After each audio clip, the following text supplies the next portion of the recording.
దేశవ్యాప్తంగా సంచలనం సృష్టించిన కోల్కతా ఆర్జీకర్ మెడికల్ కాలేజ్లో ట్రైనీ డాక్టర్పై అత్యాచార ఘటనలో ముద్దాయికి ఇవాళ న్యాయస్థానం శిక్ష ఖరారు చేయనుంది.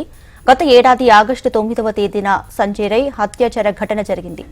అప్పట్లో జాతీయ స్థాయిలో తీవ్ర దుమారం చెలరేగింది. సంజయ్ రాజ్ను దోషిగా తేల్చుతూ కోర్టు తీర్పు వెలువరించింది. అయితే శిక్ష ఖరారుకి ముందు దోషి సంజయ్ రాయ్కు మాట్లాడే అవకాశం ఇచ్చారు న్యాయమూర్తి. సంజయ్ రాయ్ని కోల్కతా కోర్టు దోషిగా తేల్చడంపై అతని తల్లి తీవ్ర స్థాయిలో స్పందించింది. తమ కుమారుడికి మరణశిక్ష వేయాలని విజ్ఞప్తి చేసింది. తన కొడుకు తప్పు చేస్తే ఖచ్చితంగా శిక్ష విధించాలన్నారు. తమ కుమారుడు చేసిన తప్పుని ఓ మహిళగా ఎప్పటికీ క్షమించనన్నారు. హత్యాచారానికి గురైన డాక్టర్ కూడా తన కూతురుతో సమానమని, కుమార్తెకు ఇలాంటి పరిస్థితి వస్తే ఏ తల్లి ఊరుకోదన్నారు. ఇవాళ కోల్కతా సెషన్స్ కోర్టు ఎలాంటి శిక్ష విధించబోతుందనేది ఉత్కంఠ రేపుతోంది.